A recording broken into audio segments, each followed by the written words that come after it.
po pwede sa mga anak ko yan, Alin. Pag nangyari sa kanila yan, bantay sarado sila sa akin, ano, at saka sigurado akong katakot-takot na sermon na aabutin nila sa akin. Eh, nakakapang-init nga naman talaga ng ulo. Eh, nakikinig nga lang ako sa'yo, umiinit ang ulo ko eh. Sige, okay. Oo, napasarap ang usap. Okay, sige. Bye-bye. Nay, sino yung kaaway niyo? Wala akong kaaway. Yung isang kaibigan ko, yung anak, kabata-bata, nakabuntis.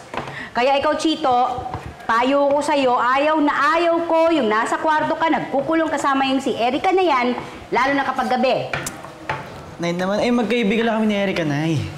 Miski na, babae pa rin yung tao, ano? Hindi natin alam kung anong pwede mangyari.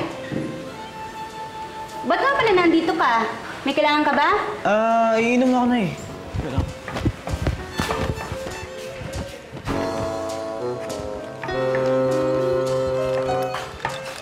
Hoy, Chito, tandaan mo yung sinasabi ko sa'yo, ha? Yes, Nay. Oy, saan ka pupunta? Ba't hindi mo pa dito inumin yan?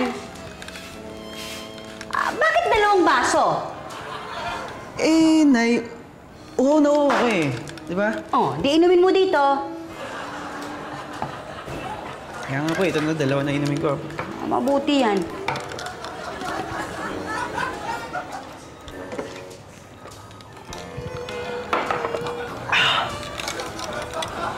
Sige pa! Nauuhaw ka eh. Sige na. Ito na nga.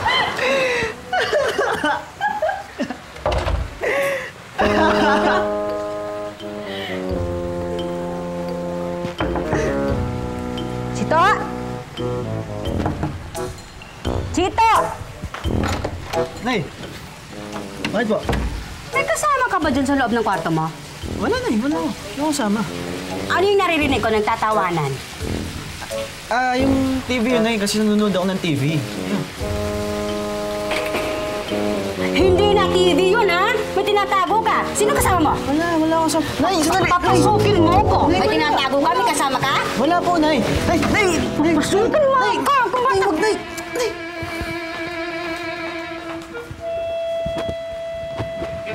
Oh, wala naman pala eh. Ba't ayaw mo ako papasukin? Yun nga. Makalat yung gamit ko. Hindi ko pa naliligpit, Nay. Matulog ka na. Bukas mo naligpit yung mga yan. Sige po, Nay.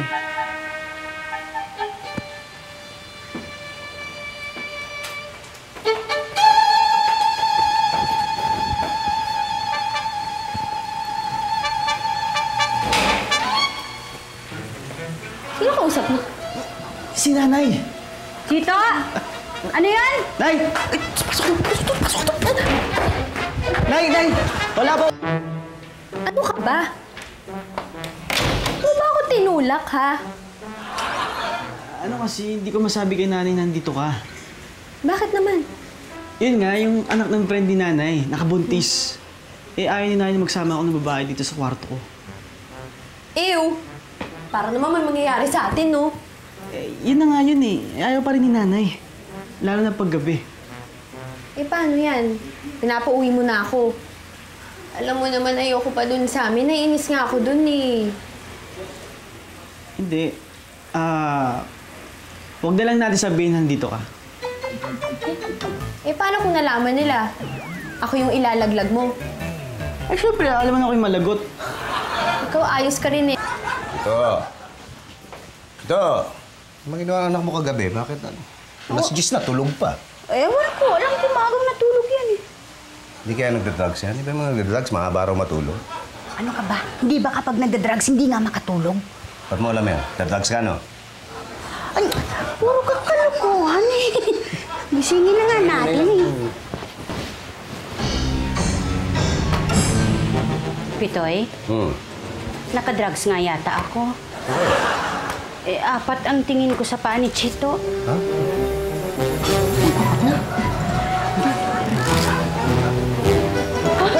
Nako!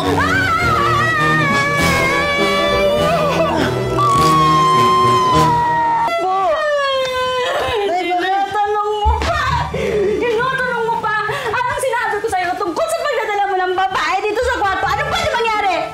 Tita Elsa, sorry